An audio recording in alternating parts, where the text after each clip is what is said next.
In the morning when I rise, give me Jesus. Good morning. We're in Genesis chapters 2 and 3, and there are many things I want you to see. First of all, I want you to see that in chapter 2, verse 16, God's very first commandment is that you enjoy the garden. Enjoy the bananas and the apples and the fruit. All the trees of the garden are available to you. I command you to enjoy them. Oh, the preacher gets hung up on the commandments of God. Well, his first commandment was that you would enjoy his creation.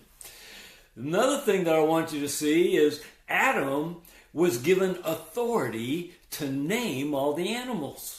Oh, if Adam came up with a name that God didn't like, aardvark or giraffe, God didn't say, no, Adam, you can't name it aardvark.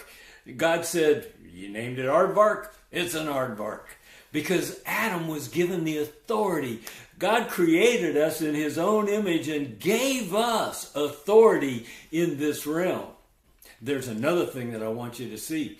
When Adam and Eve were put out of the garden, cherubim were placed to guard the garden so that Adam and Eve wouldn't come back into the garden and eat from the tree of life and be stuck in their dead state. You remember God said, if you eat from one tree in the middle of the garden, the tree of the knowledge of good and evil, you will surely die. So once they did eat from that tree, they were in a dead state.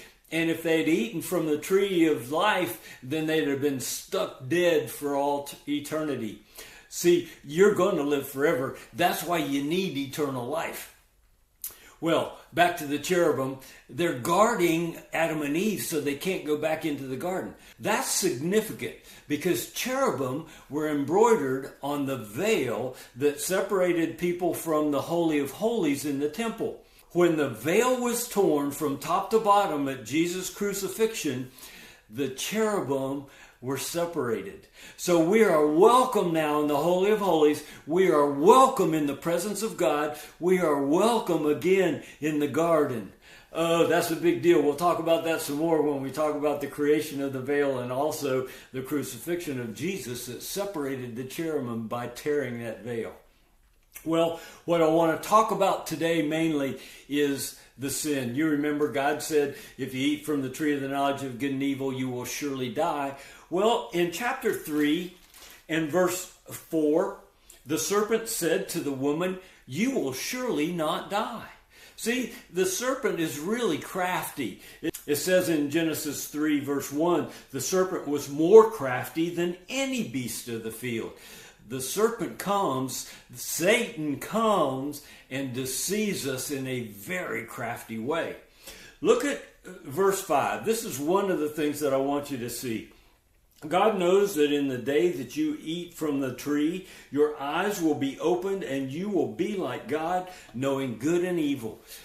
And so, verse 6, when the woman saw that the tree was good for food and that it was a delight to the eyes and that the tree was desirable to make one wise, she took from it and she ate, and she gave also to her husband who was with her, and he ate also.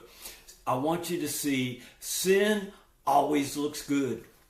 Eve saw that it was attractive and it was good for food and good to make you wise. There's always a positive aspect to sinful behavior, but it will always lead you in places you don't want to go.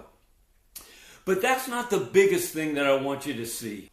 When it said that you will be like God, knowing good and evil, the sin issue was not that they ate from the tree. The sin issue was not even that they were disobedient to God. I've heard that sermon several times. No, the issue was they did not trust God. Satan didn't even say, you need to be trusting me. No, Satan said, eat from the tree and trust yourself. You will be wise. You will be like God. You can make the decisions on your own. Trust yourself.